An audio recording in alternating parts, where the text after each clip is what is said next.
хоногт хамгийн хаалт татсан сэдв бол мэдээж хэрэг ерөнхий сайд болон улсын хурлын дараа нэг өдрийн дотор л огцорлоо. За энэ бол мэдээж хэрэг үйл явдлыг бас гадаадын хөрөнгө оруулагчид ямар байдлаар харж байна. Цаашдаа бас энэ Монгол улсын засаглалын доктортой байдлаас ямар байдлаар нөлөөлнө гэж таны хувьд харж байна.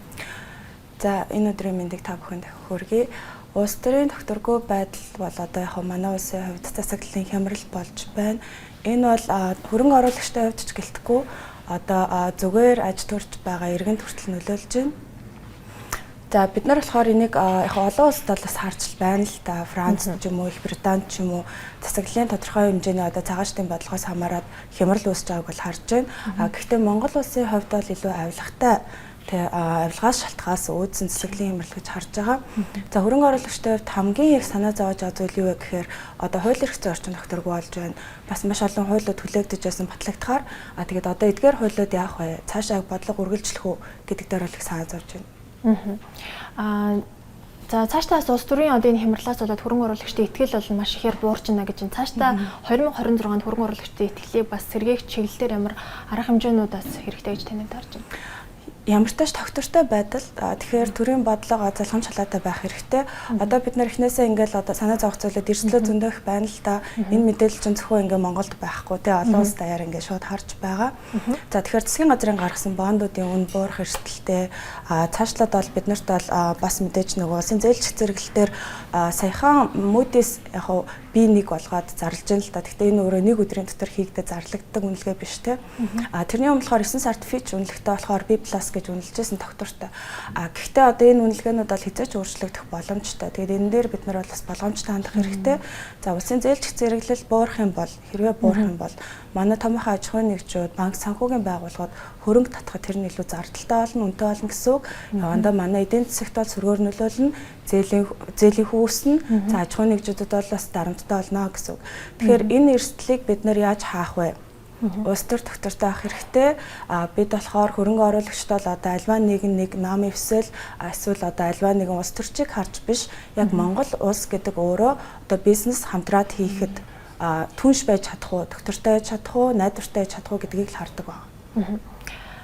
Тэгэхээр бас докторгүй байдлын улмаас одоо Амчаа Монголын одоо зүгээс ч юм уу одоо ямар чиглэлийн бас бодлогуудыг хэрэгжүүлж байна. Жишээлх юм бол бас аль чиглэлийн бодлогын реформыг бас дэмжих юм байр суурьтай байгаа. Жишээлх юм бол татвар болон хөрөнгө оруулалтын одоо чиглэлээр. За Америкийн худалдааны танхим буюу Амчаа Монгол нь болохоор бодлогын баримт бичгийг бас хороодуудаараа дамжуулж судалгаатайгаар олон улсын харьцуулалтайгаар танилцуулдаг байгаа.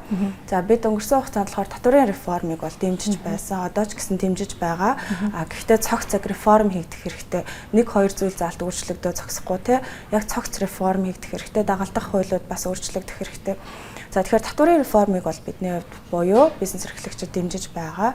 За дээрэс нь нэн яаралтай одоо та бүхэн анзаарч байгаа гадаа хүүтэн болж байна. Тэгээ тог тасарч байна. Эрчим хүчний реформ хийгдэх хэрэгтэй. Энэ хүрээнд бид нар бас маргааш Шангрилад одоо эрчим хүчний талаар манай Монгол улс энэ өвлийг өнтөд авах боломжтой байна уу? Ямар реформ шаардлагатай байна вэ гэд төр хувийн хөвшил олон улсын байгууллагуудыг хамтарсан байдлаар чинь хилцүүлэг зохиох гэж байна. Тэгэхээр эрчим хүчний реформ шаардлагатай. Татварын реформ шаардлагатай байна. Тэгээд бид нар альва нэгэн барьж байгаа улсын хэмжээнд барьж байгаа бодлогоо доктортой авч явах хэрэгтэй байна. Мөн дөнгөж одоо энэ 7 хоногт шинээр гарах бодлогын баримт бичгийн хүрээнд гэх юм бол Монгол улс эрдэс баялагын салбартаа бодлого байна уу?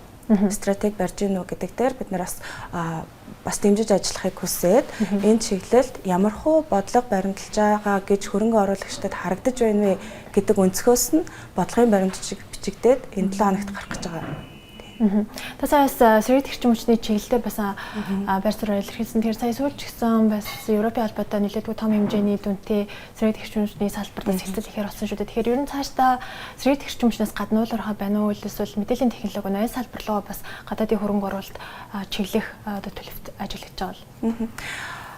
Ер нь бол манай улсад боломжтой салбарууд байгаа. За яг ажил дээр эрдэс баялагын салбар маань бол одоо хамгийн ихтэй зүйлийг нуруунд дээрээ өөрч явж байгаа хөрөнгө оруулалт ч гэсэн их татчихсан салбар. Эрчим хүчний салбарыг бол их сонирхдаг гадаадаас. Тэгтээ эргээд нөгөө хуулиудын шинжилэлтэй холбоотой. За тэгээд бас нөгөө авилгалын асуудал яригддаг. Төрийн аж ахуйн нэгжүүд энэ дээр одоо эрчим хүчний салбарт бид нар ороод бизнес хийж байхад төрийн аж ахуйн нэгжүүд дээр ямар нэгэн тийм авилгаал юм уу хэл ахуйлын асуудал гарахгүй үстэй гэдэг эмзэглэл байдаг. Саяхан бас Америкийн нэгдсэн улсын төрийн департаментийн гаргасан хөрөнгө оруулалтын орчны мэдээлэл дээр дурдсан байсан шүү дээ, тийм ээ. Монгол улсаа авилгатайгаа тэмцэх шаардлагатай болсон байна. Төрийн байгууллагууд бол бас маш их хэмжээний энэ асуудалд одоо бас өртсөн байна. Энэ бол гадаадын хөрөнгө оруулагчдыг санааг зовоогж байна гэж байгаа. Тэгэхээр биднэрт бол боломжтой салбар зөндөө их байгаа. Тэр дундаа critical mineral буюу сүүлийн үед өндөр технологийн түүхий эд гэж нэрлэгдэх болсон өндөр технологиг үйлдвэрлэхэд ашиглаж байгаа тий. Critical mineral-ийн хувьд бол манай улсаас нөөцтэй. Энийг гэхдээ илүү дэлгэрүүлж судлаагүй байгаа. Нийт нутаг дэвсгэрийн маань ойролцоогоор нэг хамгийн сүүлийн мэдээллээр 47 гаруй хувь нь одоо геологийн хувьд судлагдсан гэсэн мэдээлэл байдаг. Энэ бол бага тоо. Гэхдээ энэ мэдээлэл нийтэд ил болсон хүртээмжтэй хөрөнгө оруулагч үзэх боломжтой юу гэхээр манай геологийн мэдээллийн санд бол тэр болгон байдаггүй, нээлттэй биш. Тийм монголоор эсвэл орсоор ч юм уу тий. Тэгэхээр хөрөнгө оруулагч англи хэл дээр үзнэ, дэлхийн нийтийн хэл. Дээрэс нь энэ мэдээлэл бол ил тод байж иж хөрөнгө оруулагч бол сонирхоод орж ирсэн хөрөнгө оруулагч маань үнэхээр яг хөрөнгө оруулалтаа хийн. Ийм одоо эмзэглэлүүдийг биднэрт бол бас хэлж байна л та. Наад зах нь ингээд дэлгүүр бараа зарж байхад ямар бараа байгаа гэдгийг үзүүлдэг шүү дээ.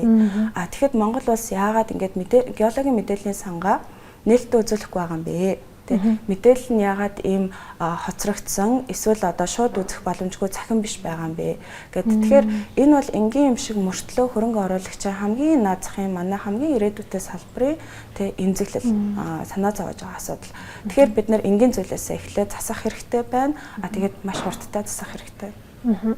За сүүлийн 10 жилийн хугацаанд навдсан бол гадаадын шууд хөрөнгө оруулалтын дүүн хэмжээ бол дөрвтэй өсөг байгаа. За мэдээж хэрэг үнэтэй зэрэгцээ хөрөнгө оруулалтын тухай хууль ч гэсэн ярьж байна. Яг энэ чиглэлээр бас ямар гол ажлууд хийх шаардлагатай байна гэж танайд харж байна. Одоо ингэдгэлтэй манай улс хуулийг их өөрчилдөг, нэмэлт өөрчлөлт их оруулдаг, шинжилгээний хариулга их оруулдаг, нэлээд олон давтамжтайгаар. Тэгтэл цогцоор нь шинжлэхгүй байна. Цогцоор нь яг ингээд хууль эрх зүйн орчин гэж байгаад шинжлэх хэрэгтэй тий. Одоо бид нарт хөрөнгө оруулагчдыг хэлж байгаа бас нэг зүйл бол ингээд хуулиуд хоорондоо уялдахгүй байна. Нэг хууль нөгөөдхөө үүсгэж байна тий. Хуулийн зүйл заалтууд давхардж байна. Тэгээд тодорхойгүй орчин үүсгээд байна гэдэг. Тэгэхээр за ер нь бол гадаадын хөрөнгө оруулалтын тухай хуулийн төсөл бол яригдаж явсан. Нэг хэсэг бид нар ч гэсэн санал өгсөн.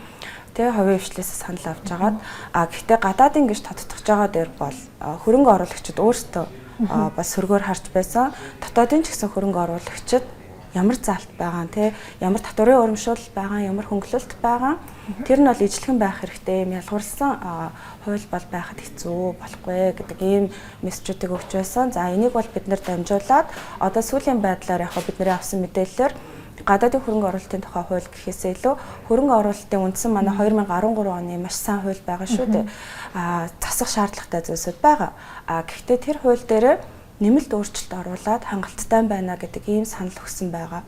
Тэгэхээр хөрөнгө оруулалтын тухай хууль, ашигт малтналын тухай хууль, за цаашлаад банкны тухай хууль бүгдээрээ тодорхой хэмжээнд өөрчлөгдөх шаардлагатай. Гэхдээ уялдсан байдлаар